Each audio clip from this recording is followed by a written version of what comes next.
I'm not gonna pretend I don't know how stupid this was. Looking back, it feels like I was asking for something to go horribly wrong, but at the time, I didn't see it that way. To me, this was an opportunity, a once-in-a-lifetime chance to go deeper than any true crime junkie ever had before. I'd been obsessed with serial killers since I was a teenager. Documentaries, podcasts, Reddit threads. I devoured everything I could find. But lately, it had all started to feel stale, like I was hearing the same stories over and over. Ted Bundy, Zodiac, Dahmer. Fascinating, sure, but overdone. Then, about 6 months ago, I stumbled across a thread on a true crime forum that changed everything. Someone was talking about a hitman they'd found on the dark web. They called him Eidolon and claimed he wasn't just a killer, he was a myth. No one had ever seen his face or caught him, and every rumor about him sounded more like urban legend than fact. But the murders? They were real. The idea stuck with me. Eidolon wasn't just another criminal, he was a ghost, and as much as I hated to admit it, that fascinated me. I spent weeks researching, scrolling through sketchy forums and encrypted boards, until I finally found it, a way to contact him. It wasn't easy.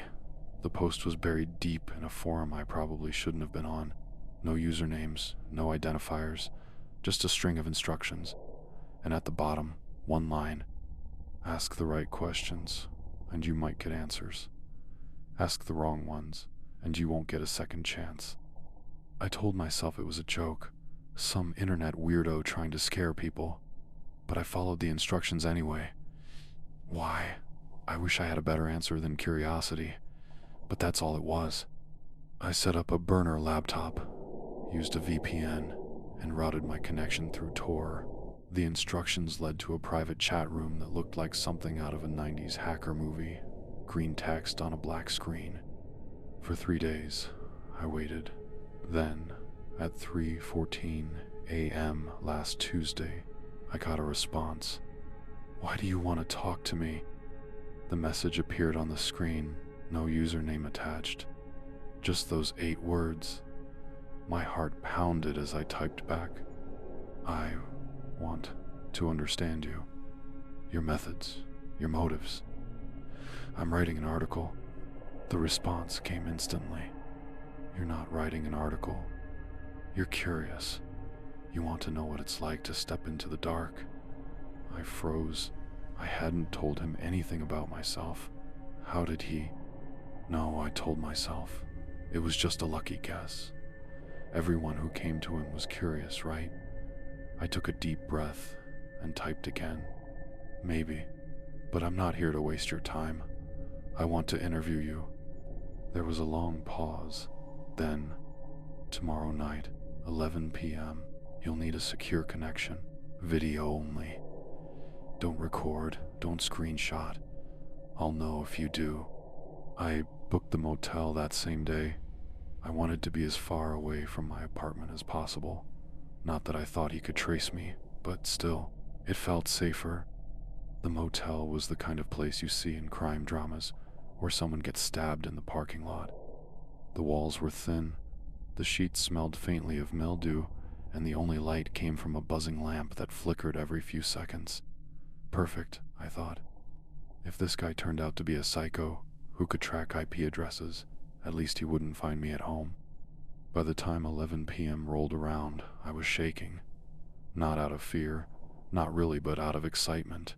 This was the moment I'd been waiting for. I set up my laptop on the rickety desk, plugged in the Ethernet cable, the motel Wi-Fi was trash, and opened the chat room. My screen was dark, except for the small box showing my own face, pale and grainy in the dim light. For a few minutes, nothing happened. I thought maybe he'd backed out, or this had all been a prank. But then, the screen flickered. A second video box appeared. He didn't have a face. Or, more accurately, his face was completely obscured.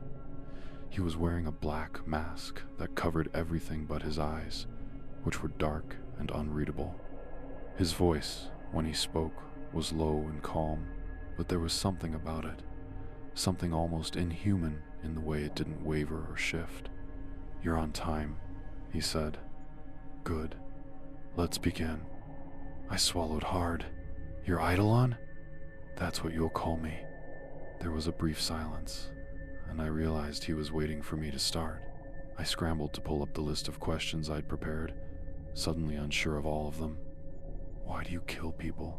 I asked, feeling stupid the second the words left my mouth. He tilted his head slightly, like he was amused. "Why do you ask questions?" I want to understand you." "You don't.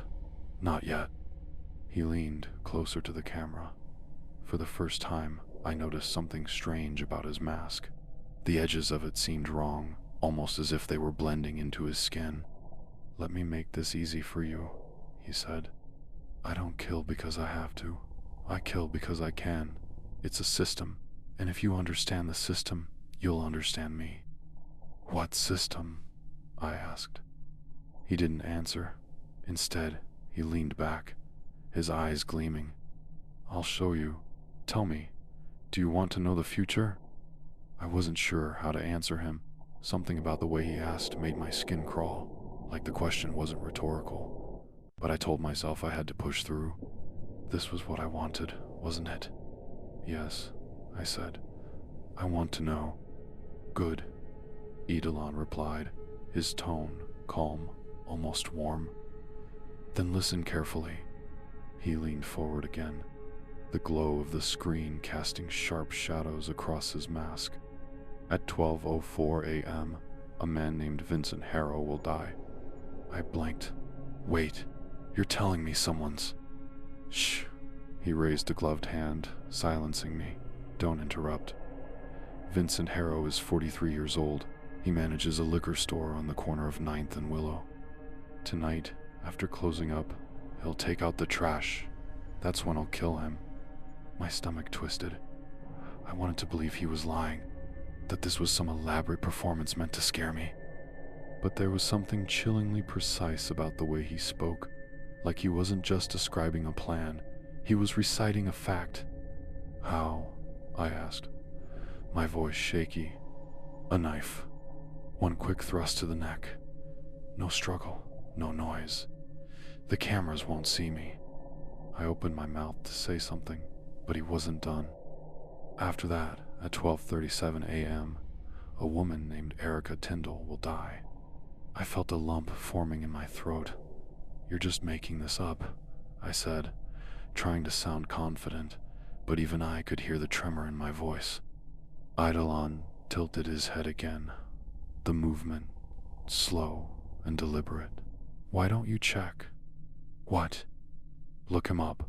Vincent Harrow, 9th and Willow." My hands trembled as I opened a new tab and typed the name into Google. It didn't take long to find him. Vincent Harrow, manager of Willow Spirits Liquor. There was even a picture of him on the store's website. A middle-aged man with thinning hair and a tired smile. "Okay," I said, swallowing hard. "You did your research. That doesn't mean—" "Check the time." I glanced at the corner of my screen. 12:02 a.m. My heart was racing now. I told myself it was a coincidence, that he was bluffing, but I couldn't stop staring at the clock. 2 minutes. Eidolon didn't say anything else. He just watched me, his dark eyes unblinking. When the clock hit 12:04, I refreshed the news page I'd been keeping open in another tab. At first, nothing changed. Then, a headline appeared. "Breaking. Local liquor store manager found dead behind shop." I froze. My eyes scanned the article, barely processing the words. Vincent Harrow, 43, was found in the alley behind Willow Spirits Liquor. Police suspect foul play. My mouth went dry. How did you do that?" "I told you," Eidolon said, his tone as calm as ever. "I know the system." I wanted to end the call. My finger hovered over the trackpad, ready to shut my laptop and run, but I couldn't. Some sick part of me needed to know more. "What system?" I asked again, my voice cracking. Eidolon leaned back in his chair, the faint outline of his shoulders shifting. "Life is predictable," he said. "People think their choices are their own, but they're wrong. Everyone moves in patterns, routine paths they walk every day without even thinking. All it takes is observation, patience, and the right push. That doesn't explain how you knew the exact time." I shot back. He chuckled softly. "You're smarter than that. Think, and you'll understand."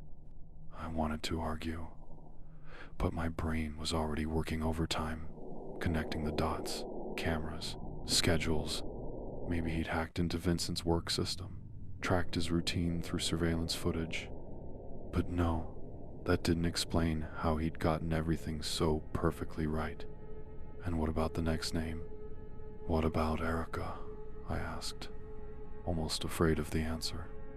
Eidolon glanced at something off screen, as if checking a clock. "She's home alone right now, reading a book in her living room. The lights are on, the curtains are drawn. She feels safe, but at 12:37, that will change." I stared at him, my pulse hammering in my ears. "You're not going to kill her?" "No?" "No," I said, more forcefully this time, "because I'm going to call the police and warn her." His eyes gleamed with something that might have been amusement. "Go ahead." I didn't hesitate. I grabbed my phone, ignoring the fact that my hands were shaking so badly I almost dropped it, and dialed 911. The dispatcher answered after 2 rings. "911, what's your emergency?" "There's a woman," I blurted out. "Her name is Erica Tyndall. She's in danger. She's going to be killed. You need to send someone to her house right now." The dispatcher's voice was calm, practiced. "Can you tell me her address?" I froze. I didn't know it. I don't have her exact address," I admitted. "But she's in the city, somewhere. Please, you have to find her." There was a long pause. "Sir, without an address, I can't." I hung up before she could finish. My chest was heaving, panic clawing at the edges of my mind. "How noble," Eidolon said, breaking the silence. "But futile. You can't stop what's already set in motion." I glared at him. "You're full of shit." "Am I?" His voice was soft, almost playful. "Check the news." I didn't want to, but I couldn't help myself. I refreshed the page, praying I wouldn't see anything. For a moment, there was nothing new. And then, the headline appeared. "Breaking. Local woman found dead in home. Police investigating." I pushed the laptop away like it had burned me. This wasn't real. It couldn't be real. "I tried to stop it," I muttered, more to myself than to him. "I tried." "And you failed," Eidolon said. "But that's what makes this so interesting. You don't realize it yet, but you're part of the system too. You always were." "What the hell does that mean?" I snapped. He didn't answer. Instead, he leaned closer to the camera, his voice dropping to a whisper. "Let's make this more personal." The screen flickered, and for a second, I thought the connection had dropped. I was ready to slam my laptop shut and pretend this had all been a sick dream. But then Eidolon spoke again, and I froze. "You're starting to understand, aren't you?" "No," I said, my voice shaking. "I don't understand anything. How are you doing this? Are you hacking into the news sites, making fake headlines? What is this?" He tilted his head, that same deliberate, almost reptilian motion as before. "You think I'm manipulating the media?" His tone was calm, like a teacher humoring a clueless student. "No, I don't create the system. I just follow it. Patterns, routines, probabilities. Everything is predictable. Even you." "Me?" I laughed, but it came out hollow, forced. "You don't know anything about me." "Don't I?" His voice was low, almost amused. "I knew you'd call the police. I knew you'd stay on this call, even when you wanted to run. And I knew you'd book this motel room because you'd feel safer away from home. But you're not safer, are you? My blood turned to ice. How do you? Room 204, he interrupted, his tone sharp and cutting. The bed by the window, the flickering lamp, the buzzing air conditioner you tried to fix earlier. Shall I go on? I shot out of my chair, my heart slamming against my ribs. I yanked the curtains back and stared out the window into the dark parking lot below. It was empty. No cars, no people, just the faint hum of the highway in the distance. My voice cracked.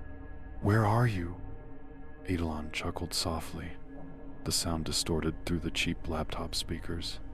Does it matter? You won't see me until I want you to. I slammed the curtains shut and paced the room, my mind racing. This was wrong. All of it. There was no way he could know these things. No way he could be this precise. Why me? I demanded. Why are you doing this to me? You chose this, he replied. I didn't force you to log into that forum. I didn't make you reach out to me. You came to me, remember? You wanted answers. Now you're getting them.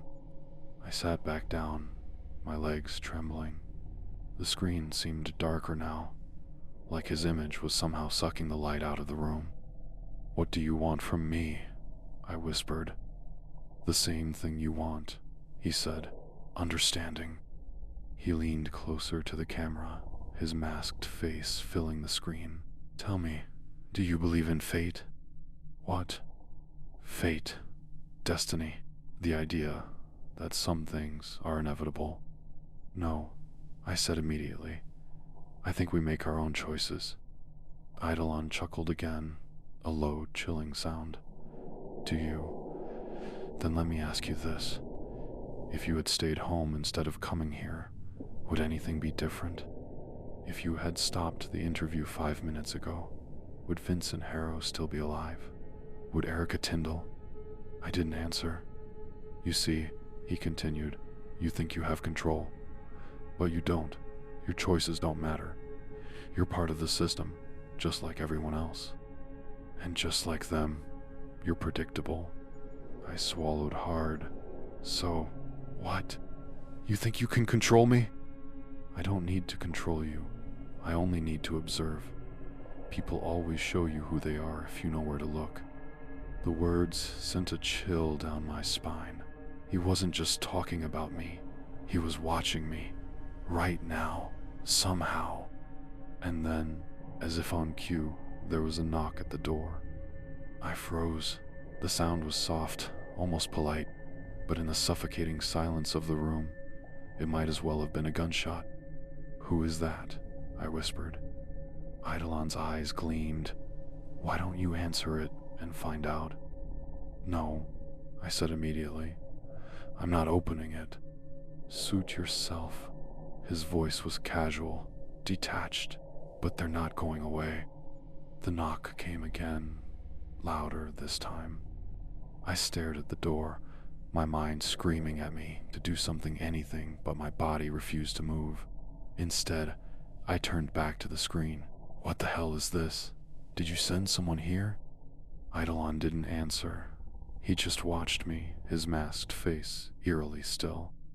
The knock came a third time, harder than before. The cheap door rattled in its frame. I'm calling the cops, I said, grabbing my phone. My thumb hovered over the screen, but before I could dial, Eidolon's voice stopped me cold. Check the package first. I froze. What package? Outside your door. Go on. Take a look. I stared at him, trying to decide if he was bluffing, but the knocking had stopped. Slowly, I stood up and crept toward the door. I pressed my ear against it, listening for any sign of movement. Nothing. My fingers trembled as I unlocked the deadbolt and cracked the door open. The hallway was empty, but sitting on the floor just outside my room was a small brown box. I hesitated, glancing down both ends of the hallway, but it was deserted. No footsteps, no voices, just the faint hum of the vending machine at the far end. I grabbed the box and slammed the door shut behind me.